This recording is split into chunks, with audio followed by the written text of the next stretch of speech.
हमारे channel Netflix में आपका स्वागत है। इस मूवी में देखेंगे कि सूर्य एक्सपांड होकर पृथ्वी को तबाह करने वाला है और इस संकट से बचने के लिए पूरी दुनिया एक होकर पृथ्वी को दूसरे सोलर सिस्टम में मूव करने का फैसला करती है। लेकिन ऐसा करने से पृथ्वी पर तूफान, भूकंप, सुनामी आती है।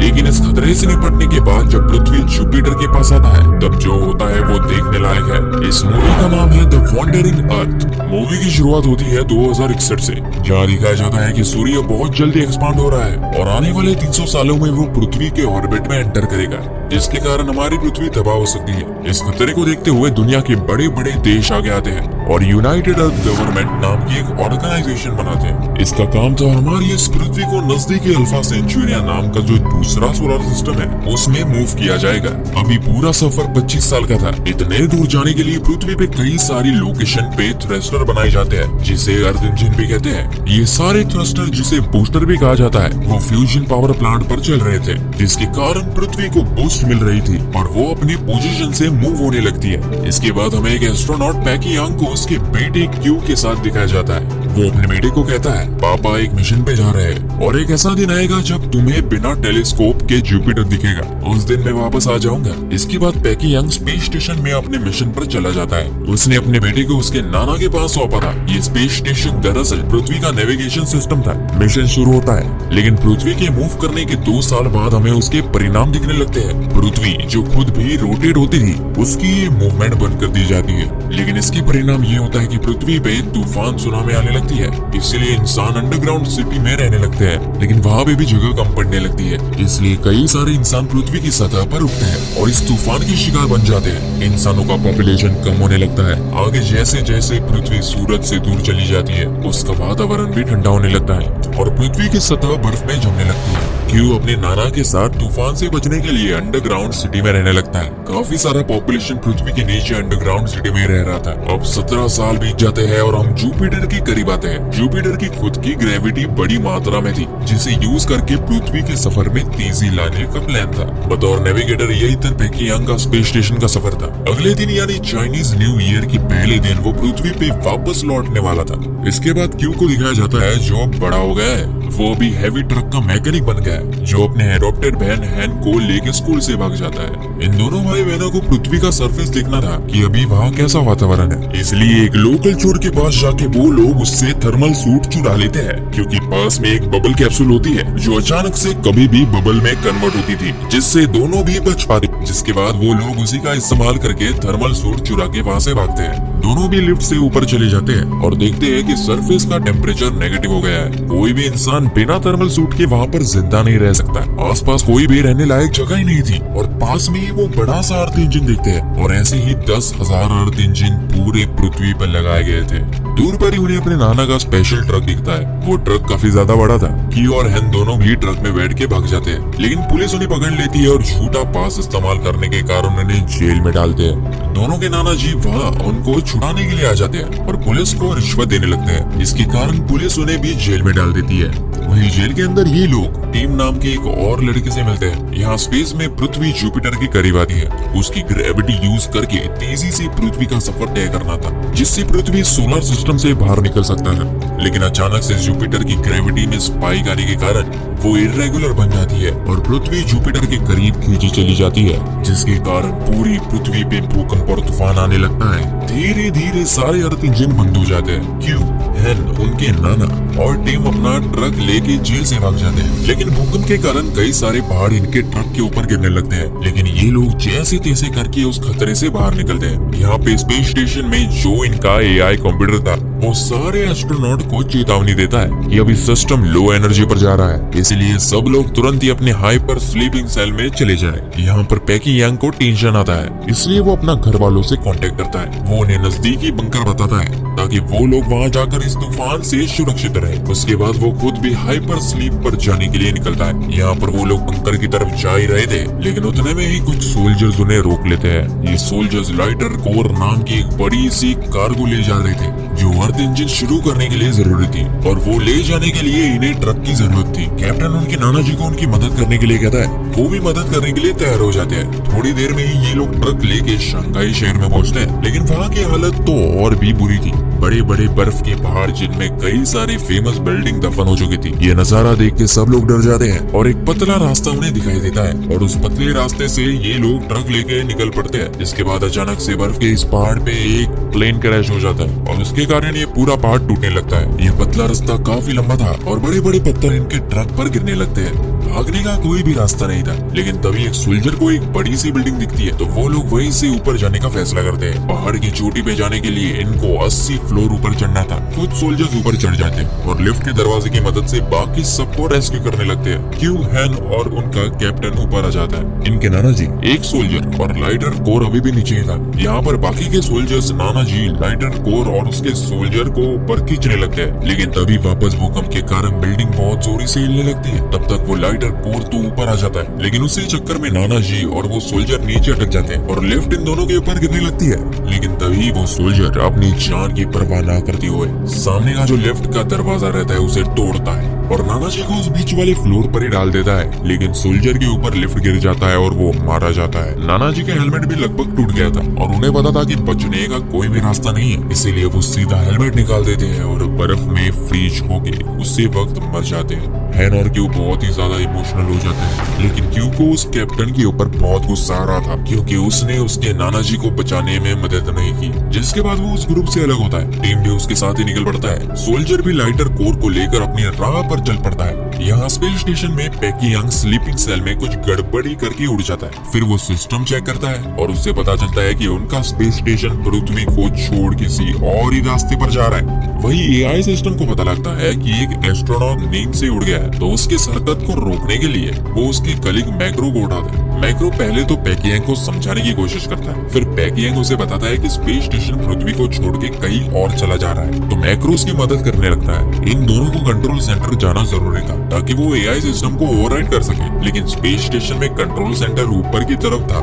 जिसके लिए इन्हें स्पेस में जाकर ऊपर जाना था। दोनों भी अपना सूट पहन लेते हैं और बाहर की ओर चले जाते हैं। इन दोनों को बाहर की ओर जाते हुए देख एआई सिस्टम अपना सिक्योरिटी प्रोटोकॉल एक्टिवेट करता है। अब क्योंकि ये दोनों रूल के खिलाफ काम कर रहे हैं, इसलिए इस प्रोटोकॉल के अनुसार इन दोनों को भी मार डालना जरूरी था, तो वो बाहर से इन दोनों पे हमला करने लगता है। इस अटैक के कारण दोनों को काफी ज्यादा दिक्कत आती है। इसी अटैक में मैक्रो मारा जाता है। पैकियांग को अपना साथी खो जाने के लिए काफी दुख होता है, लेकिन थोड़ी देर के बाद वो कंट्रोल सेंटर में आता है, लेकिन वहाँ पर उसे पता लगता है कि उसके सारे अधिकार रद्द कर दिए गए हैं और अब वो इस मिशन को बदल नहीं सकता। यहाँ पर क्यू, हैन और टीम दोनों को भी अपने रास्ते में एक नया ट्रक दिखता है। वो लोग उस ट्रक में जाते हैं और उन्हें उस ट्रक में ली नाम का साइंटिस्ट मिलता है जो बहुत ज्यादा जख्मी था। ली उन्हें बताता है कि जुपिटर की ग्रेविटी अर्थ के एटमॉस्फेयर को अपने तरफ खींच रही है, इसके कारण कोई भी प्लेन हवा में उड़ नहीं सकता और इसी के कारण वो क्रैश हो गया है। आगे वो बताता है कि ट्रक में टॉर्क इंजन यानी बहुत बड़ा अर्थ इंजन जो उन्हें सुलावेसी इक्वेटर पर लेकर जाना है और वहाँ का मेन इंजन शुरू करना है। उस ट्रक को लेकर क्यू अपने घर लौट सकता था, लेकिन फिर भी वो ली की मदद करने को सोचता है और सब लोग सुलावेसी इक्वेटर पर जाने के लिए निकलते हैं। यहाँ पर पैकियांग एआई सिस्टम की कमांड को बदलने के लिए मेन कंप्यूटर रूम में जाता है, लेकिन तभी उसे एआई सिस्टम बताता है कि ये जो भी चेंजेस चल रहे हैं वो उसके खुद के नहीं है, बल्कि ये प्रोग्राम खुद यूनाइटेड अर्थ गवर्नमेंट ऑर्गेनाइजेशन का ही है। जब भी पृथ्वी को खतरा साबित होगा तब इस ऑर्गेनाइजेशन ने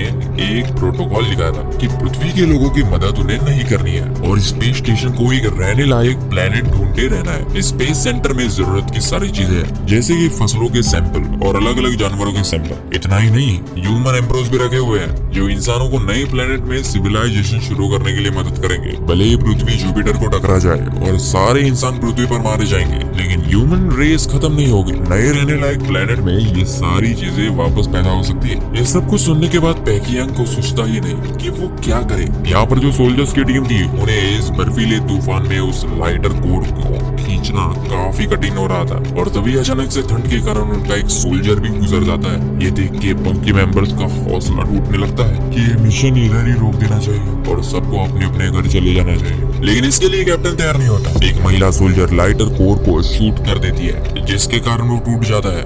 ये देख के कैप्टन काफी गुस्सा हो जाता है और गुस्से में उसे लगभग मारने ही वाला था, लेकिन वो खुद को रोकता है। लेकिन तभी वहाँ पर क्यू अपना ट्रक लेके आता है और उन्हें बताता है कि ट्रक में एक और टॉर्क इंजन है जो वो लोग सुलावेसी लेके जा रहे हैं। इस मिशन के लिए उन्हें सोल्जर्स की मदद लगेगी, इसीलिए सारे सोल्जर्स उसको ज्वाइन करते हैं और कुछ समय के बाद वे लोग सुलावेसी पहुंच जाते हैं। लेकिन वहाँ पहुंचने के बाद उन्हें रियलाइज होता है कि किसी और टीम ने इंजन को पहले से ही स्टार्ट कर दिया है, बल्कि पृथ्वी के बाकी सारे बूस्टर पहले से ही चालू हो गए हैं। लेकिन इसके बावजूद पृथ्वी अभी भी जुपिटर की ओर खींची चली जा रही है। पृथ्वी से जुपिटर को काफी क्लियरली देखा जा सकता था। स्पेस स्टेशन में एआई सिस्टम अनाउंसमेंट करता है कि अभी पृथ्वी के पास सिर्फ 7 दिन बचे हैं। आखिरी दिन पृथ्वी जुपिटर से टकरा जाएगी और सब कुछ नष्ट हो जाएगा। यही अनाउंसमेंट एआई सिस्टम पृथ्वी पर भी करता है। ये खबर सुनते ही पूरी दुनिया में मातम मच जाता है। यहाँ पर साइंटिस्ट ली भी जोर जोर से रोने लगता है कि हमारे पास सिर्फ कुछ ही दिन है, क्योंकि पृथ्वी की सारी हवा जुपिटर की ओर खींची जा रही है और हमारे पास एक दिन के बाद ऑक्सीजन भी नहीं बचेगा। यहाँ पर क्यों वो लगातार जुपिटर को ही देख जा रहा था और अचानक से उसे अपने पिताजी की एक बात याद आती है कि जुपिटर में काफी ज्यादा मात्रा में सिर्फ हाइड्रोजन ही है। तभी वो एक प्लान सोचता है कि अगर थ्रस्टर्स से हमने जुपिटर के हाइड्रोजन को इग्नाइट किया तो काफी बड़ा विस्फोट होगा और बड़ी मात्रा में एनर्जी वेव जनरेट होगी। इस वेव के कारण पृथ्वी दूर फेंकी जा सकती है। ये प्लान काफी कठिन था लेकिन नामुमकिन नहीं। वो ली और बाकी सबको ये प्लान बताता है और सब लोग तैयार हो जाते हैं। वो प्लान बनाता है कि मेन इंजन को ही बंद करके पूरी दुनिया से इग्निशन का नया प्रोग्राम लोड करेंगे, लेकिन इंजन बंद होने के बाद उसे मैन्युअली चालू करना पड़ेगा।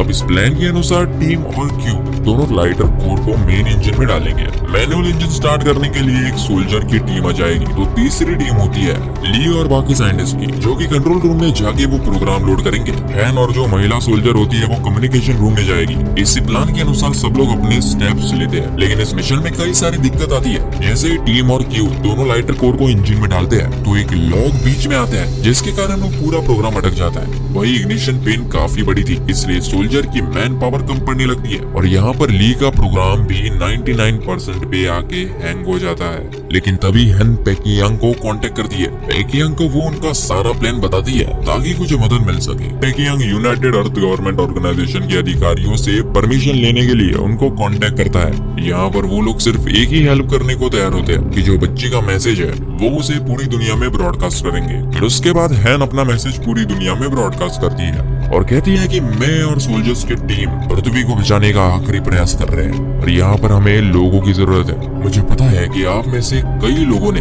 अपना हौसला खो दिया है, लेकिन हम सब एक होके इस पृथ्वी को बचाने का आखिरी प्रयास करेंगे तो शायद हम बच सके।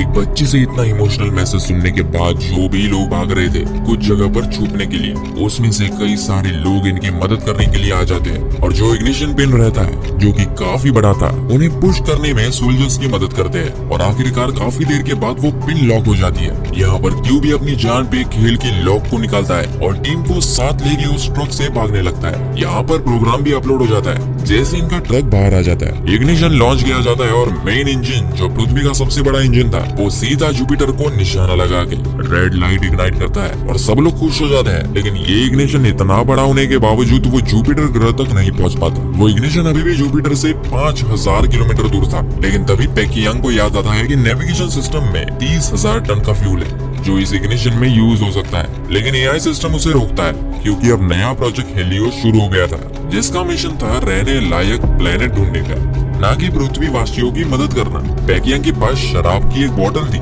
जिसे एआई सिस्टम की तरफ फेंक मारता है, जिसके कारण पूरे सिस्टम को आग लगती है और एआई सिस्टम खराब हो जाता है। जिसके बाद पेकियांग सिस्टम का कंट्रोल लेकर स्पेस स्टेशन को जुपिटर की ओर ले जाता है। वो आखिरी बार अपने बेटे को कांटेक्ट करता है और इस फ्यूल के बारे में बताता है कि वो अपने डॉग लेके उस इग्निशन में चला जाएगा जिसके कारण विस्फोट होगा, लेकिन क्यों उसे ऐसा करने से मना कर देता है। लेकिन पेकियांग उसकी बातें नहीं मानता और अपने बेटे क्यू को आखिरी बार गुड बाय कहता है और उसे कहता है कि अब तुम जब भी जुपिटर को देखोगे तब तुम मुझे भी देख पाओगे।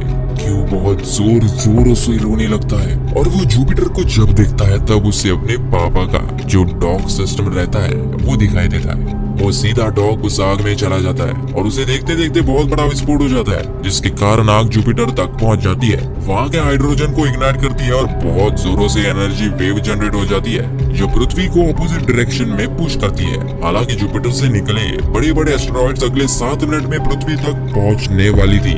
सभी लोग अंडरग्राउंड बंकर की तरफ भागने लगते हैं, लेकिन तभी एस्टेरॉइड्स पृथ्वी तक पहुंच जाती है और चारों तरफ तबाही का नजारा था। क्यू और टीम नीचे गिरने लगते हैं, लेकिन वो एक पूल को पकड़ लेता है। लेकिन हैन नीचे गिरने लगती है और उसे बचाने के लिए क्यू भी नीचे कूद जाता है। लेकिन क्यू के पास कैप्सूल रहता है जिसके कारण वे दोनों बच जाते हैं, लेकिन वो भी जल्दी क्रैक हो जाता है और क्यू हेलमेट भी टूट जाता है। ऐसा लग रहा था कि वो मर गया, वही पृथ्वी बच गई थी और अब ये दूसरी दिशा में जा रही थी जैसे पहले का प्लान था।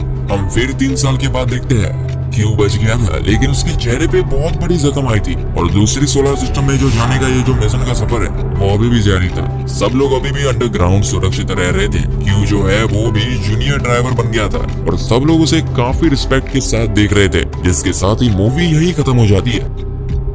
ये वीडियो एंड तक देखने के लिए आपका शुक्रिया। ऐसे और दिलचस्प कहानियों के लिए चैनल को सब्सक्राइब कर ले। मिलते हैं अगले कहानी में।